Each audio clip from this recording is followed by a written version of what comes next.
ये 18 जनवरी का constable exam का पेपर है। कुछ क्वेश्चंस हमारे पास हैं। पहला क्वेश्चन है 0.96 की पावर क्यूब प्लस 0.1 की पावर क्यूब डिवाइडेड बाई 0.96 का स्क्वायर प्लस 0.096 प्लस 0.1 का स्क्वायर। ये एक सिंपल आइडेंटिटी होती है। इस प्रकार से लिखा जाता है a cube minus b cube, नीचे आता है a square plus a b plus b square. तो इसका हमारा जो आंसर होता है ये होता है केवल a माइनस बी। तो यहाँ पर a की जगह है 0.96 और b की जगह है 0.1। इसे घटा देंगे तो बचेगा 0.86। सेकेंड क्वेश्चन 240 का 25%। तो 240 का 25% यानी 240 गुणा x बटे 100 बराबर प्लस 360 का x%। तो 360 गुणा x बटे 100 बराबर में है अपने पास 570 का 20%। तो 570 गुणा 20 अपॉन 100। देखिए अपॉन के 100 तो सब कैंसिल हो गए। अपने पास बचा 240 का 25%। तो यहाँ 25 आएगा। अब हमारे पास एक है, देखिए ध्यान से जरा, ये 240 यहाँ पर है, 360 यहाँ पर है और 70 यहाँ पर है। तो सबकी अपन ने एक जीरो कट कर दी। 240 का 1%, 570 का 20%, ये 20 है। तो ये होते 24 दूनी 48, 48 सॉरी ये 25 चौक 100 के जीरो, कैरी 10, 25 दूनी 50 और 10 60 600 प्लस 36x बराबर 57 गुणा 2 20। 4 से कट कर सकते हैं अपन पूरे इक्वेशन को। तो 4 15 चौक 60 150 हो गया। 4 से कट किया 4 9 36, 4 से 20 कट हो जाएंगे, 4 पंजे 20। तो हमारे पास बचा 150 प्लस 9x बराबर 7 पंजे 35 पचम 25 और 3 28। 150 इसमें से माइनस कर देते हैं तो 9x बराबर 285 माइनस 150, ये बचा 5 235 बचा। 9x बराबर x आ जाएगा, 9 से डिवाइड कर देंगे तो 9 दूनी 18, 5 बचे, 9 पंजे 9 6 54, 26 1 बचा 26.1। ये x की वैल्यू में मिलेगी। नेक्स्ट क्वेश्चन अपने पास है क्वेश्चन नंबर 3। दो संख्याओं का औसत दिया हुआ है और हमसे पूछा गया है कि कुछ संख्या को गलती से लिख दिया था। तो इसकी बड़ी आसान ट्रिक होती है। आपको जो संख्याएं गलती से 15 और 23 को गलती से, तो सही संख्याएं क्या है 15 और 23, तो 15 और 23 को तो आप प्लस करें और जो गलत संख्याएं हो गई हैं उसे माइनस कर दें। कौन कौन सी संख्या माइनस हो गई थी 51 और 32। और ये 10 संख्याओं का औसत था तो इसे 10 से विभाजित कर दें। हमारे औसत पर केवल इतना प्रभाव पड़ेगा।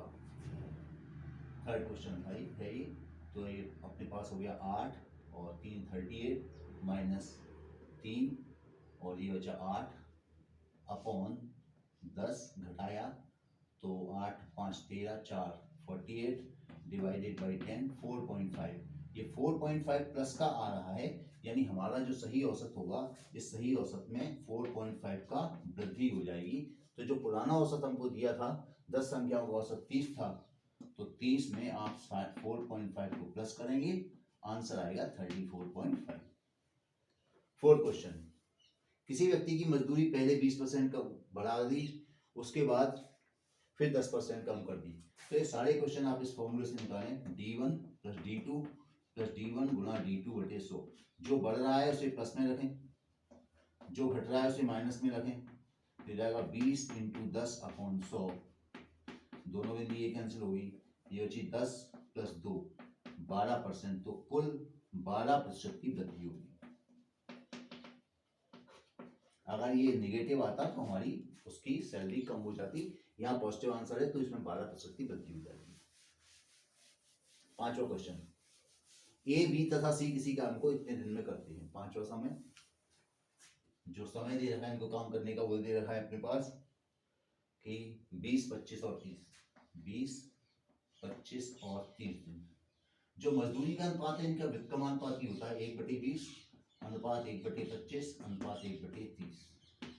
इस अनुपात में इनकी मजदूरी बांटी जाएगी।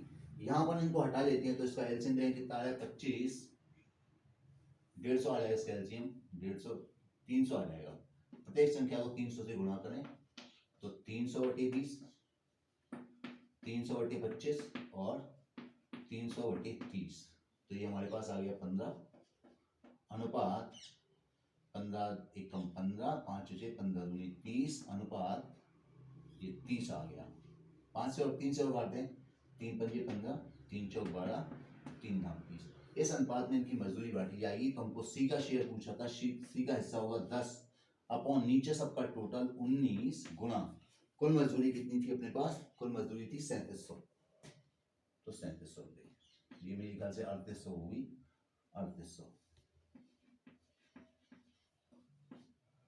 19 दूनी 38, 200, तो सी की मजदूरी इसमें रहेगी 2000 रुपया। क्वेश्चन नंबर अपन ने 5 कर दिया। 6 क्वेश्चन है,